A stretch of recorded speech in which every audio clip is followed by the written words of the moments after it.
Hello everyone, welcome back to my channel. কেমন আছেন সবাই?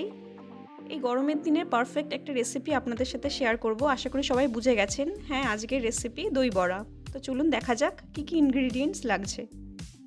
এখানে মেন ইনগ্রিডিয়েন্টস হচ্ছে বিউলির ডাল, যেটা আমি 5-6 ঘন্টা আগে ভিজিয়ে রেখেছি। আর লাগছে আদা, মৌরি, যেটাকে আমি ভালো করে পেস্ট বানিয়ে নেব। এবার পরিমাণ মতো বিউলির ডাল নিয়ে যেটুকুতে আমি বড়া বানাতে চাই তার মধ্যে ওই আদা আর মৌরি অল্প পরিমাণে দিয়ে অল্প একটু নুন দিয়ে ভালো করে ফেটিয়ে নেব, যাতে একটু ফ্লাফি হয়। আর কি করে বুঝবেন এটা ফ্লাফি হয়েছে? একটা জলের বাটিতে অল্প একটু পরিমাণে এই ডালের মিশ্রণটা দিয়ে দেখবেন ভেসে ওঠে, তাহলে রেডি হয়ে গেছে। এদিকে আমি গ্যাস অন করে কড়া বসিয়ে দিয়েছি এবং কিছুটা পরিমাণে জিরে ড্রাই রোস্ট করে নেব।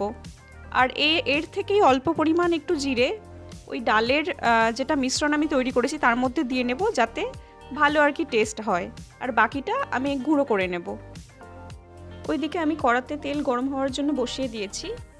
এবার আমি তেল গরম হলে বড়াগুলো একে একে ভেজে নেব।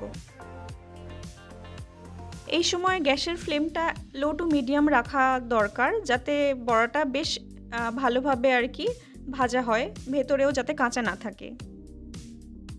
এবার অন্য একটি পাত্রে আমি জল নিয়ে তাতে কয়েক টুকরো বরফ দিয়ে দিচ্ছি, কারণ ভাজা বড়াগুলো আমি এই ঠান্ডা জলে কিছুক্ষণের জন্য ভিজিয়ে রাখবো।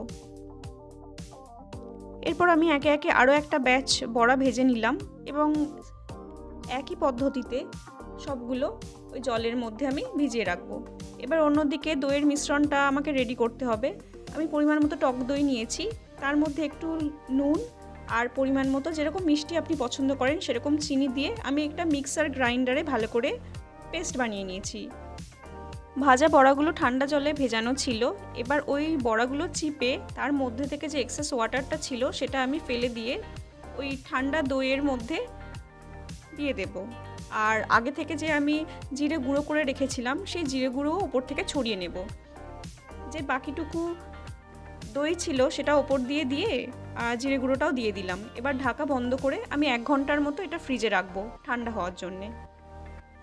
এরপর ফ্রিজ থেকে ঠান্ডা ঠান্ডা দই বড়া বের করে মিষ্টি চাটনি আর গ্রিন চাটনি এবং ঝুরি ভাজার সাথে সার্ভ করুন। সত্যি দুর্দান্ত লাগে। অবশ্যই ট্রাই করবেন আর পারলে জানাবেন কেমন লাগলো। ধন্যবাদ।